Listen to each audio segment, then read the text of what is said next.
Bismillahirrahmanirrahim. Assalamualaikum warahmatullahi wabarakatuh. Alhamdulillah, assalatu wassalamu ala rasulillah, la hawla wa la quwata illa billah, amma ba'dah.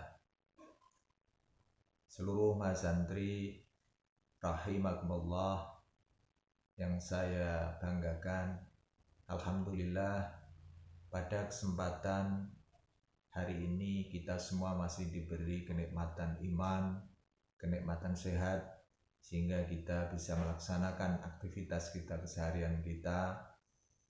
Juga kita bisa melaksanakan puasa kita dengan sebaik-baiknya.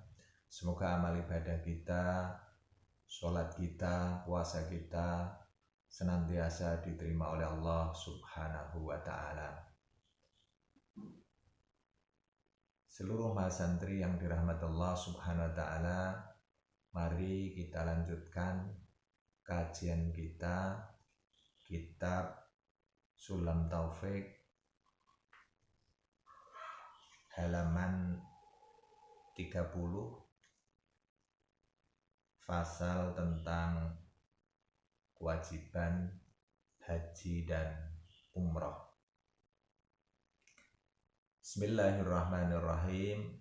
Faslun utai ono fasal suci, yajibu wajib opo al haju haji wal umratu lan umrah fil umri ing dalem umur saumur iku marrotan, saumur marrotan cukup sekali. Jadi diwajibkan melaksanakan haji dan umrah itu seumur hidup itu cukup sekali. Alal muslimi ing atase wong muslim, ing atase wong kang Islam, al khurri kang merdeka, Islam dan merdeka bukan budak, al mukallifi kang wis mukallaf, wis umur, wis baligh, al mustati tur kuwasa. Jadi tidak sekedar Islam, tidak sekedar baligh mukallaf, tetapi juga al-mustati kuwasa. Kuwasa apa? Kuwasa bima kelan perkara yusiluhu kang iso nekakake maring man, wayarudduhu lan balekake maring man ila watonihi maring negarane, maring daerahe.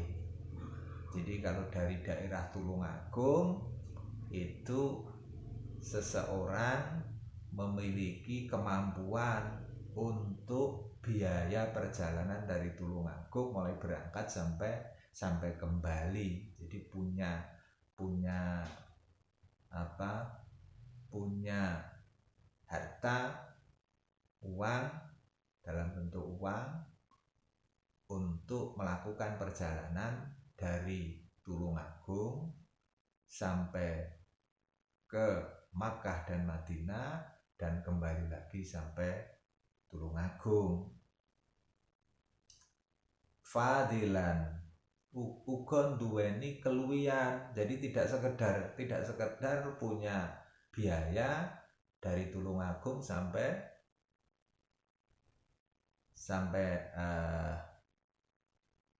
Makkah, Madinah dan kembali ke Tulungagung, tetapi juga ada kelebihan biaya andainihi saking utange wong.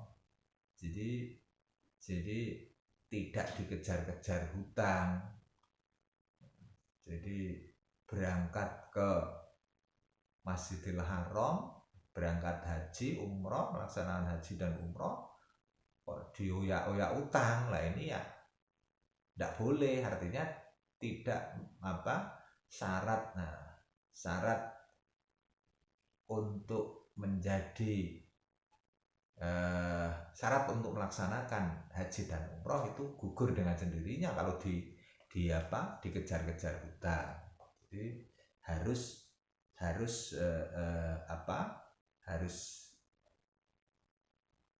punya kelebihan biaya untuk pulang pergi dan tidak dikejar-kejar hutang.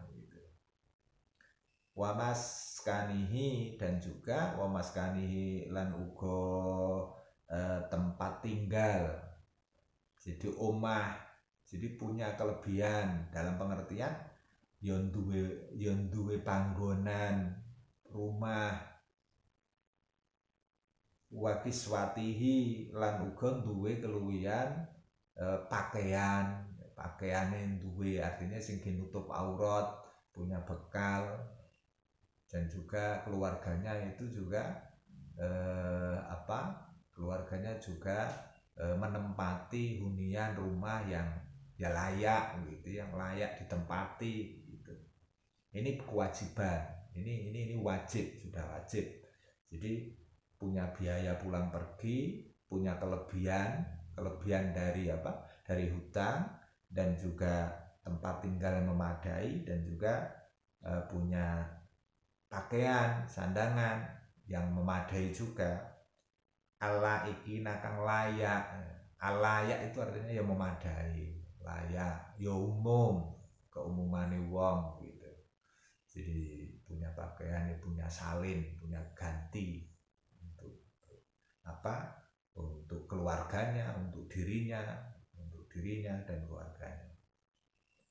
Allah iki nakang layak bi kelawan man wa mu'nati lan uga duwe biaya, artinya kuat biayani man ing wong alaihi kang alaihi kang wajib mungguwe man, artinya begini, orang yang berangkat haji itu juga memiliki biaya untuk ninggali keluarganya sebagai bekal hidup keluarganya itu. Jadi untuk makan, untuk biaya hidup selama ditinggal haji. Mu'natahu man alaihi mu'natahu kang dadi tanggungane man, muddata dhahabihi lawase selama pepergiane, selama lungane man, wa iya bihi lan bali iman. Jadi pulang perginya orang yang berhaji itu memiliki kecukupan di bidang membiayai, dalam hal membiayai keluarganya. Jadi sing ditinggal itu juga memiliki ditinggali, artinya ditinggali dengan kebutuhan yang memadai begitu. Ora kaliren, jadi ora kaliren. Jadi mulai dari biaya keberangkatannya, kemudian pakaiannya, kemudian tempat tinggalnya, dan kemudian biaya hidup selama berangkat sampai pulang, dan juga biaya hidup keluarganya yang ditinggalkan itu harus terpenuhi semua. Kalau salah satunya tidak terpenuhi, misalnya berangkat haji kemudian menelantarkan keluarganya, ini juga tidak sah, artinya tidak diwajibkan. Jadi syarat untuk hajinya itu masih kurang. Jadi salah satu syaratnya ini keluarga yang menjadi tanggungan orang yang berangkat haji itu juga tidak terabaikan. Warkanul haji utai pira-pira rukune haji. Warkanul haji utai pira-pira rukune haji iku al ihram, suci ihram. Jadi ihram itu ya berpakaian ihram. Bagi laki-laki 2 kain tanpa jahitan, ya, tanpa jahitan. Bagi putri juga pakaian ihram itu sebaiknya warna putih, laki-laki maupun perempuan. Ini sebaiknya, dan memang lazimnya begitu pakaian ihram. Tapi yang jelas itu 2 lembar tanpa jahitan. Sementara kalau yang putri itu boleh berjahit, boleh pakaian berjahit. Jadi yang penting menutup aurat, kecuali kecuali wajah dan dua telapak tangan. Itu kalau perempuan. Al-ihram wal wukuf. Jadi rukun haji yang pertama adalah ihram. Ihram di melaksanakan ihram.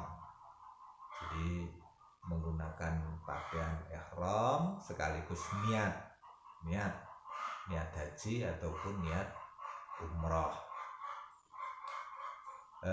Wal wuqufu bi Arafata. Rukun haji yang kedua adalah wukuf di Arafah.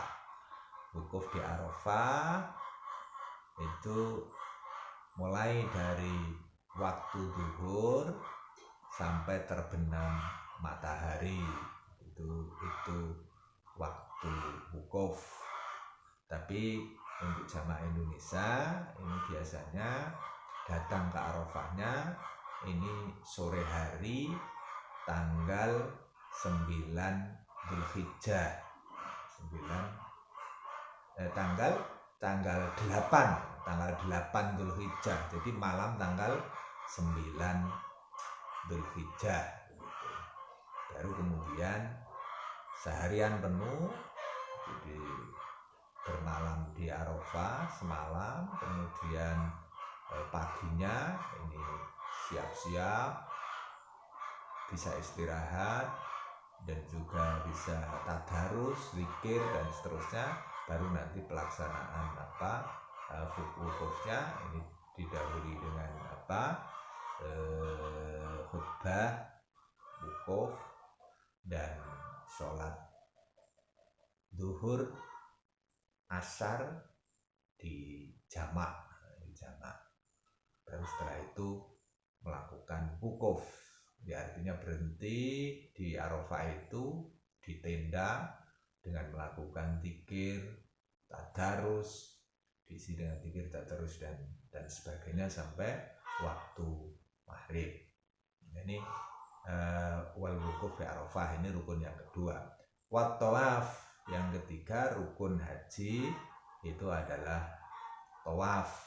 Jadi mengitari Ka'bah 7 kali putaran tawaf. Dimulai dari rukun Hajar Aswad, nanti diakhiri di rukun Hajar Aswad juga selama 7 kali putaran. Wa tawafu bil baiti, tawaf ning Ka'bah tegese bil bait. Wa sa'yu lan sa'i baina Safa wal Marwata, lan sa'i antarane Bukit Safa lan Marwah. Bukit Safa lan Marwah ini sekitar 450 meter jauhnya. Ini lari-lari mulai dari Safa Marwah 7 kali. Jadi Safa Marwah sekali, dari Safa Marwah, Marwah Safa, Safa Marwah, Marwah Safa, Safa Marwah, terus kemudian berakhir ke Safa Marwah, Safa Marwah, Safa Marwah, Safa Marwah, Safa, gitu ya. Dari Safa ke Marwah, dari Safa ke Marwah. Jadi kalau dihitung begini, kalau dihitung Safa Marwah sekali, Marwah Safa 2, Safa Marwah 3, Marwah Safa 4, Safa Marwah 5, terus Marwah Safa 6, terus Safa Marwah 7. Jadi berakhir di Marwah. Itu teknis melaksanakan sa'i, jadi lari-lari kecil antara Safa dan Marwah. Wal halakulan cukur atau cukup memendekkan kalau perempuan ya. Kalau laki-laki ya disunahkan wal halaku itu ya cukur, jadi digundul, dipotong, pangkas habis rambutnya itu. Wal halaku wa taksir lan dipendekake. Iki nek dipendek iki ya perempuan itu cukup dipotong sedikit, mengurangi sedikit dari rambut itu setelah melaksanakan sa'i, di tawaf, sa'i, dan kemudian cukur itu tadi, mencukur rambut atau memendekkan rambut. Wahia utai piro-piro rukune, haji mau ilal wukuf kejaba wukuf iku arkanu lil umroh, dadi rukune umroh. Jadi antara rukun haji karo rukun umroh itu sama, kecuali hanya satu, yaitu wukuf di Arafah. Selain wukuf ini sama, yaitu ihram, yang kedua adalah tawaf, yang ketiga adalah sa'i, dan yang keempat adalah mencukur atau tahallul, mencukur atau memendekkan rambut itu. Lajeng wali hadhil arkani lan kedue ikilah pira-pira rukun iku furudun ya fardhu tegese, wa syurutun lan pira-pira syarat, wa syurutun lan pira-pira syarat labuda kang tan kena ora min muraatiha saking oleh ngreksa menjaganya. Jadi rukun haji itu dan syaratnya, dan ada beberapa syarat yang harus dijaga betul. Waharumain diantarane waharumalan dan haramake alaman ahroma ing atase wong sing wis kadung ihram. Jadi sudah ihram, sudah niat umroh atau niat haji, sudah berpakaian ihram, itu ada beberapa hal yang dilarang, artinya tidak boleh dilakukan. Apa diantaranya? Man akromati bun suci, memakai minyak wangi. Jadi di saat sudah ihram itu dilarang memakai minyak wangi, wewangen, jadi tidak boleh. Jadi arek kumuh, arek lusuh seperti apa ya tidak boleh berminyakan. Waduh nuroksin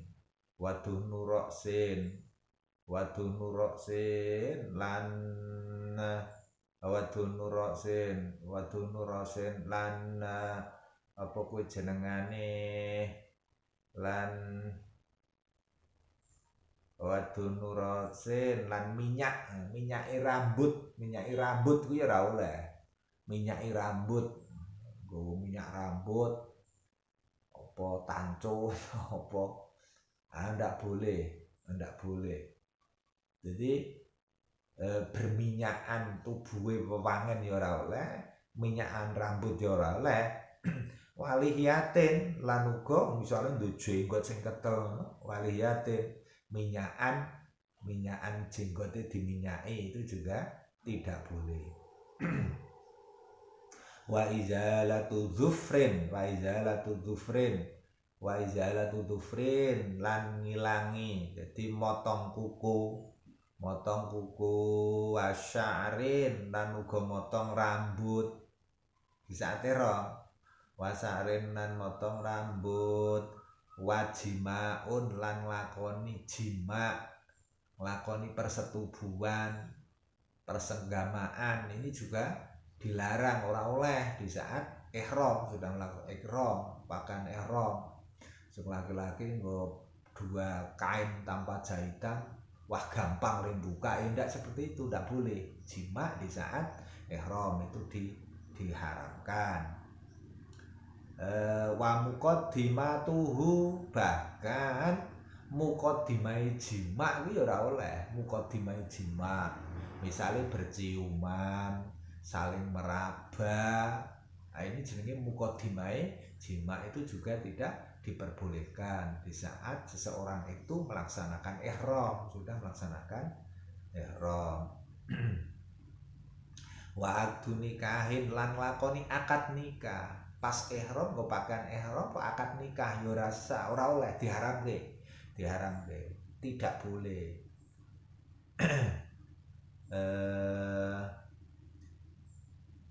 Wa abdun nikahi wastiyadu saidin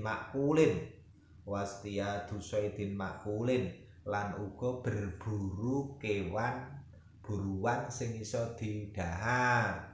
Dadi pas ihram berburu kidang, pas ihram berburu kancil, pas ihram berburu menjangan, pas ihram kok berburu manuk, ndak boleh, haram hukumnya. Jadi tidak boleh berburu, tidak boleh melaksanakan perburuan terhadap binatang yang bisa dimakan sekalipun. Pas melaksanakan ihram mau berburu apa kayak jenengane burung unta misalnya, burung unta juga tidak boleh. Jadi saat ihram itu dilarang melakukan aktivitas berburu. Bariyen kang bangsa berburu, bariyen kang bangsa daratan, kewan-kewan darat kabeh, pokoke ora oleh berburu. Wa ala rajulin lan tetep ing ngatasé wong lanang apa satru roksihi, kuwi ora oleh juga wong lanang satru roksihi nutupi sirahe dadi nggo peci ngene iki ora oleh pas ihram. Jadi harus gundulan, ora oleh ditutupi nggawa peci utawa nggawa apa kuwi jenengane ya iket kepala, nggawa apa kuwi jenengane penutup kepala, topi, tidak boleh di saat ihram. Walub sumukhitin lan nganggo pakaian sing dijahit. Kanggone laki-laki ora oleh pakaian sing berjahit. Jadi hanya dua kain. Pertama fungsine ki sarung, sing ping pindho ki selendang. Itu dua kain. Selebihnya ya ndak, orang nggo jeruan barang, wis pokoke hanya dua kain itu. Jadi ya kotar-kater mbane itu mubat mabit ya, itu untuk yang laki-laki. Walub sumukhitin dilarang uga kuwi mau nganggo pakaian sing berjahit. Wa alaiha lan ing ngatasé wong wadon, apa satru wajiha nutupi raine, dadi nggo cadar nutupi raine kuwi ora oleh di saat ihram. Dadi kudu dibuka raine, ora oleh ditutupi. Wa kufazun lan nganggo kaos tangan itu ora oleh. Jadi telapak tangannya ini harus terlihat bagi perempuan. Laki-laki ora mung telapak tangan, sak sikute ya ketok. Karena mung nggawa pakaian loro, bahkan kadang bagian iki dadane, susune ya ketok wong lanang. Itu pakaian di saat ihram. Sedangkan untuk putri yang penting wajah dan telapak tangan ini harus terbuka, tidak boleh ditutup. Faman mongko sapane wong fa'ala syai'an nglakoni suwi-wiji min hadil muharramati saking pira-pira kang den haramake, saka ikilah pira-pira barang sing diharamake. Fa'alaihi mongko wajib ing atase wong apa al ismu, fa'alaihi mongko kepatrapan ing atase wong sing lakoni perkara sing diharame maku apa al ismu dosa, ya oleh dosa nek nglakoni perkara sing diharamke di saat ihram. Berburu, nek laki-laki nggawa tutup kepala, nek putri nggawa cadar utawa nggawa kaos tangan. Iku haram di saat ihram. di saat ihram. Uga melakukan persenggamaan, bersetubuh, uga akdun nikah, melaksanakan akad nikah atau menikahkan, itu juga tidak boleh di saat ihram. Falai aismu wal kafaratu lan uga kafarat, tebusan. Jadi di samping mendapatkan dosa dia harus bayar kafarat, bayar kifarat, nebus kesalahan mau. Wa yazidu al jima'u, wa yazidu lan balik ono tambahan apa al jima'u, keharamane jima mau nek bersetubuh mau, bil ifsadi, kelawan rusake haji.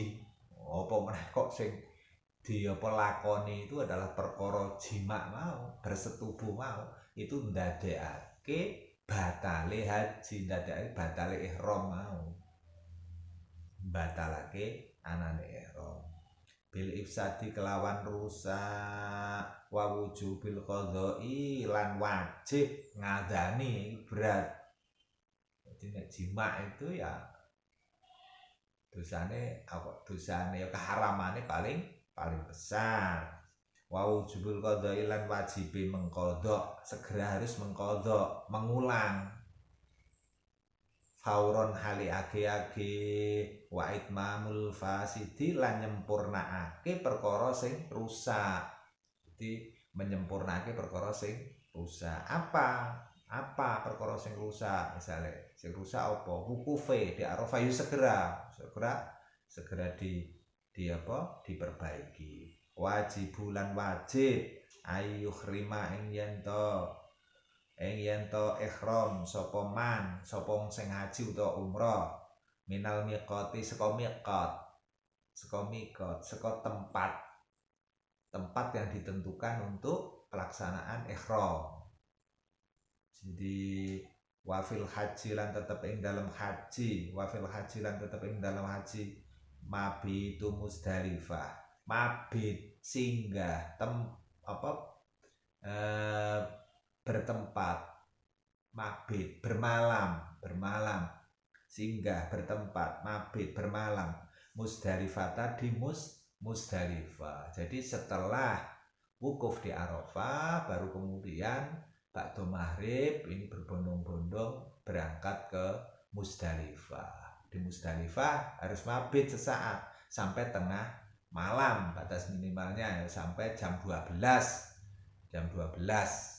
itu batas minimalnya, sampai jam 12 sampai tengah malam. Baru nanti setelah jam 12, jam 1 atau jam 2 bisa melanjutkan perjalanan. Nah di Musdalifah itu apa yang dilaksanakan? Selain mabit itu kita bisa mencari kerikil untuk lontar jamarat, untuk melempar jumrah ya, untuk melempar jamarat.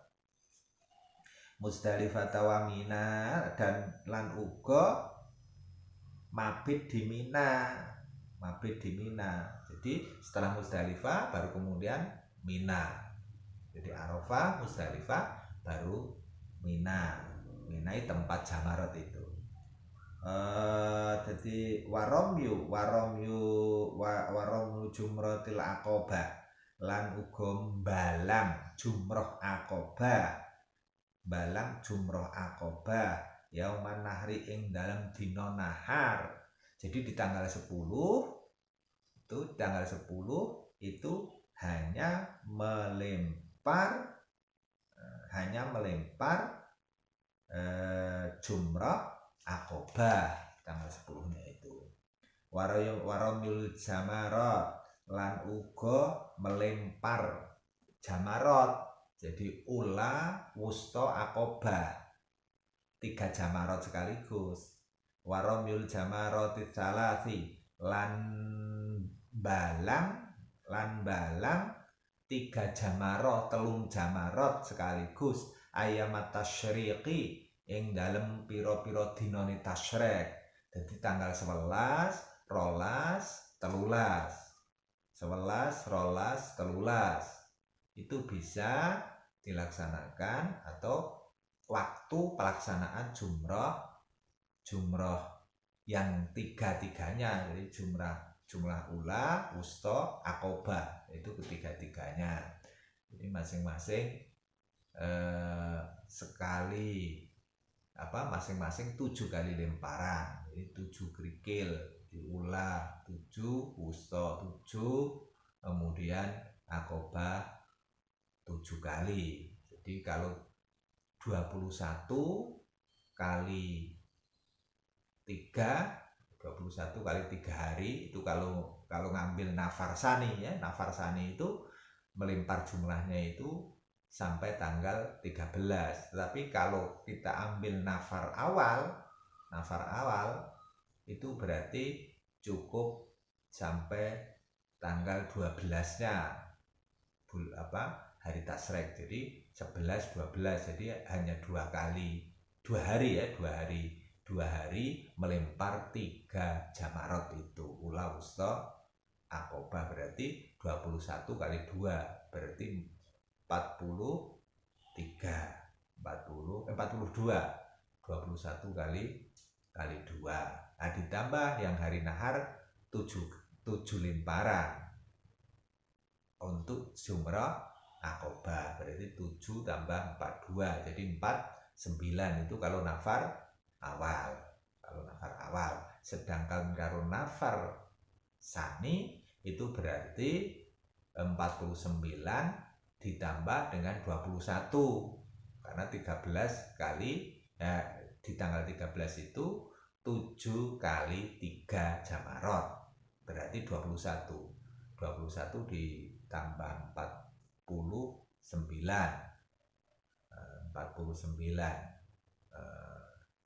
berarti 70 ya, 70 kerikil 49 ditambah 21 ya, 70 kerikil. Ayyamat tasyrik wa tawaful wada yang terakhir ini, kemudian Syarah itu melaksanakan tawaful wada, tawaf perpisahan. Jadi berpisah dengan Ka'bah, pamitan ketika di hari terakhir mau pulang ke tanah air ya, hari terakhir. Wayah rumulan den haramake apa saidul haramaini. Wayah rumulan den haramake apa saidul haramaini oleh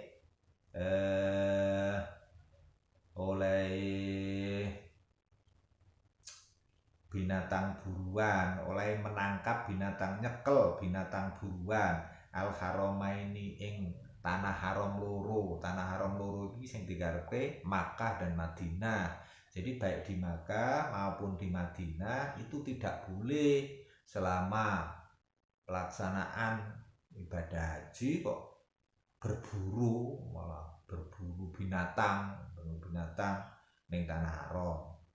Wa nabatihima lan uga ora oleh mateni tetumbuhan ning tanah haram. Ning Makkah Madinah ora oleh nyabuti pokoknya wit-witan.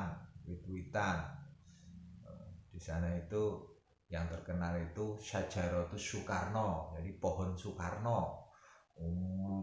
Misalnya di saat pelaksanaan ibadah haji maupun umroh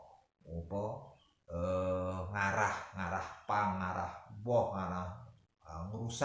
ngerusak pohon. Nah, itu diharamkan.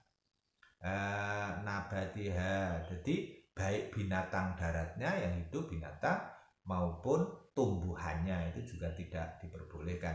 Ala muhrimin ing atase wong sing gek nglakoni ihram, wa halalin lan wong sing ora lagi ihram. Jadi biarpun tidak sedang ihram, sepanjang sedang dalam pelaksanaan haji dan umroh itu sepanjang masih dalam perjalanan haji dan umroh ini diharamkan untuk membunuh binatang di 2 tanah haram, sekaligus juga membunuh tumbuh-tumbuhan di 2 tanah haram, jadi di Makkah dan Madinah. watazidu biwujudil fidyati watazidu lan tambah meneh biwujubil fidyati kelawan anane tebusan. Dadi nek nglakoni kuwi ya nanti kudu ditebus. Pelaksanaan apa jenenge ibadah haji ning kono apa kuwi jenenge anu berburu binatang utawa apa membunuh merusak tanaman misalnya.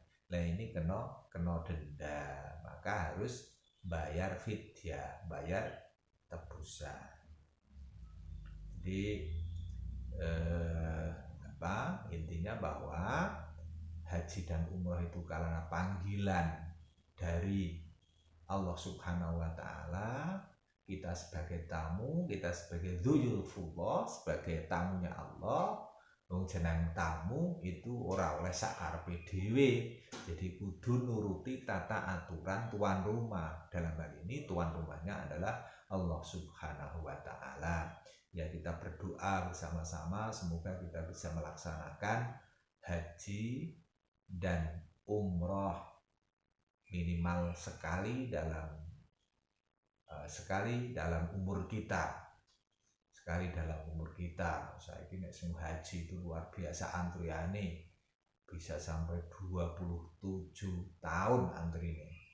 Maka ya kita berharap dalam waktu dekat semoga seluruh mas santri ini juga bisa melaksanakan umroh panggilan dari Allah Subhanahu wa Ta'ala untuk bisa berkunjung ke dua tanah haram dan bisa berziarah ke makam baginda Nabi besar Muhammad SAW. Allahumma amin. Baik, cukup sekian kajian kita hari ini. Mari kita tutup kajian ini dengan kafaratul majlis bersama-sama. Subhanakallahumma wa bihamdika asyhadu an la ilaha illa anta astaghfiruka wa atubu ilaik. Assalamualaikum warahmatullahi wabarakatuh.